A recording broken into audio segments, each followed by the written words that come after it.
जय शिव शंकर। जय शिव शंकर। जय भोलेनाथ। आप सब कैसे हो? अच्छे हो ना? अच्छे ही रहना।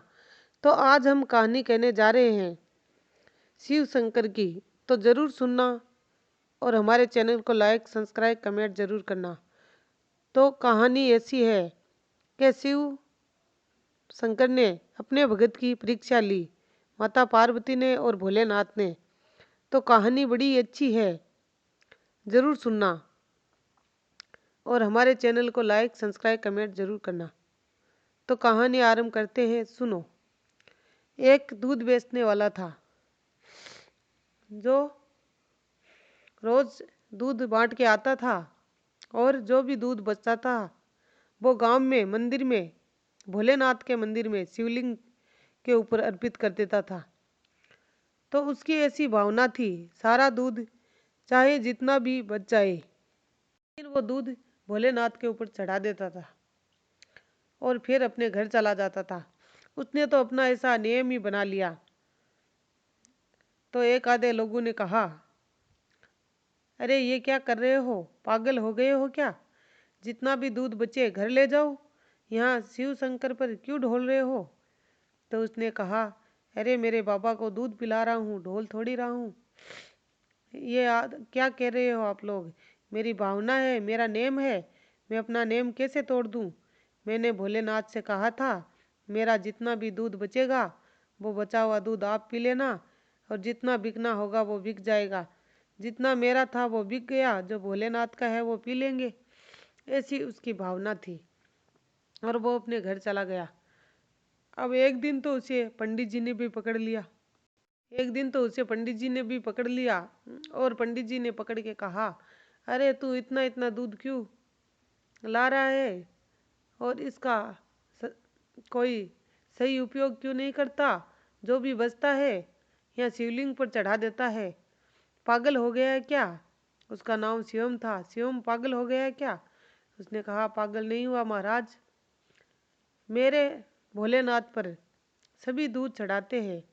दूध तो थोड़ा सा चढ़ाते हैं, ज़्यादातर लोग इन्हें पानी ही चढ़ाते हैं। अब रोज़ पानी पी पी के भोलेनाथ कमज़ोर नहीं हो जाएंगे? इसीलिए मैं मेरे भोलेनाथ को कमज़ोर नहीं करना चाहता, इसलिए दूध पाता हूँ। इसलिए आप नहीं समझेंगे। जो भोलेनाथ का भक्त है और उसकी भोलेनाथ की प्रति भावना है वही समझेगा इस बात को। तो पंडित जी लोग एक लोटा दूध का लेते हैं, उसमें एक चम्मच पानी, एक चम्मच दूध मिलाते हैं, एक लोटा जल का लेते हैं, उसे वाइट वाइट करते हैं और भोलेनाथ के ऊपर अर्पित कर देते हैं। क्या भोलेनाथ को समझ में नहीं आता कि ये दूध चढ़ा रहा है पानी? क्या भोलेनाथ को दिख नहीं रहा कि देखो ये सफ़ेद पानी ही चढ़ा रहा है, इसमें दूध तो कहीं है ही नहीं? लेकिन बेचारे भोलेनाथ पी लेते हैं, फिर भी क्या करे, भगत है ना, चढ़ा के आ ही जाते।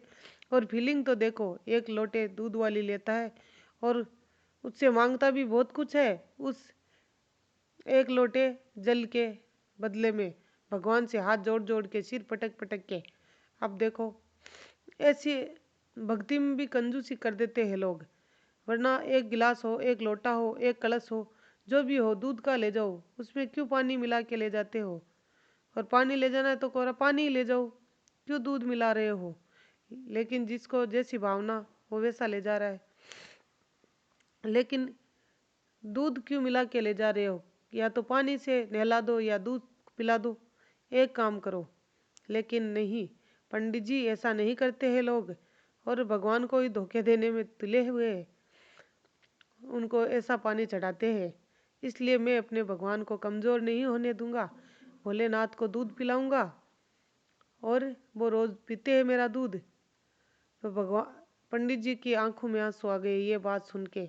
पंडित जी ने कहा, मैं एक पंडित जरूर हूँ, लेकिन मेरी भावना भी कभी ऐसी नहीं रही जैसी तुम्हारी भावना है। तुम एक दिन भोलेनाथ तुम्हारा कल्याण जरूर करेंगे शिवम, एक दिन तुम्हें भोलेनाथ जरूर मिलेंगे। एक दिन बारिश का मौसम था, वो कहीं दूध बेचने नहीं जा पाया, इसीलिए सारा दूध बच गया। तो अब शिवम ने सोचा, शायद मेरे भोलेनाथ आज कुछ ज़्यादा ही दूध पीना चाहते हैं, इसीलिए तो मुझे कहीं नहीं जाने देते। तो मेरा नियम है, मैं तो भोलेनाथ को तो दूध पा के ही आऊँगा। दोनों कैन दूध की भरी और मंदिर में चल दिया। मंदिर में गया और पंडित जी ने देखा। बोले, अरे शिवम, आज तो बहुत सारा दूध लाए हो। बोले, हाँ महाराज, मेरे भोलेनाथ बहुत सारा ही दूध पीना चाहते हैं। बारिश के कारण मैं कहीं नहीं गया और दूध मेरा नेम है, जो बचेगा वो भोलेनाथ के ही चढ़ाऊंगा पाऊंगा, इसलिए मैं सारा दूध लेके आ गया।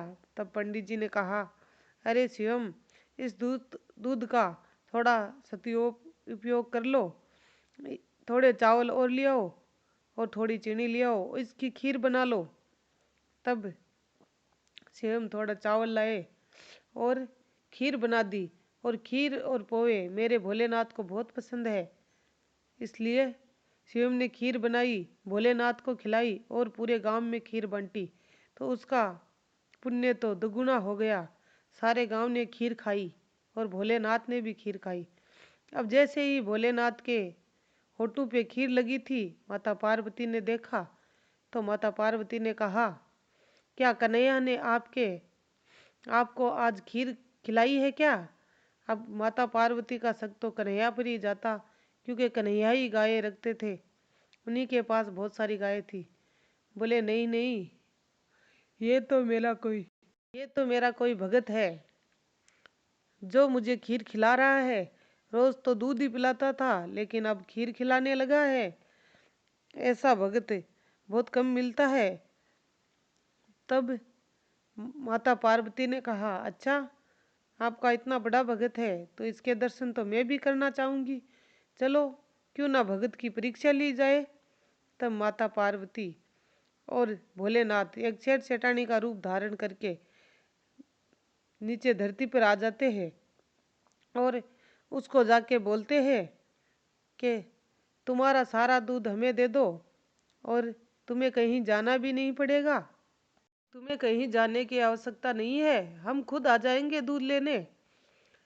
तो कहा, सारा तो नहीं दे सकता, लेकिन थोड़ा दूध दे दूंगा आपको, ले जाना। बोले, नहीं नहीं, दूध तो सारा ही देना पड़ेगा, इसी शर्त पर दूध लेंगे।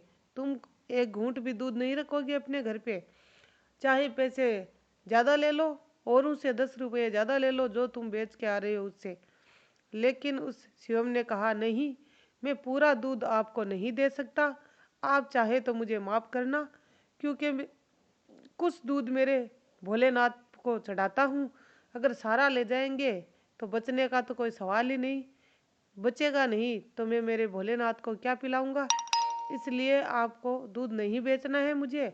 आप कहीं गांव में और कहीं से दूध ले लो, लेकिन मैं मेरे भोलेनाथ को दूध चढ़ाऊंगा।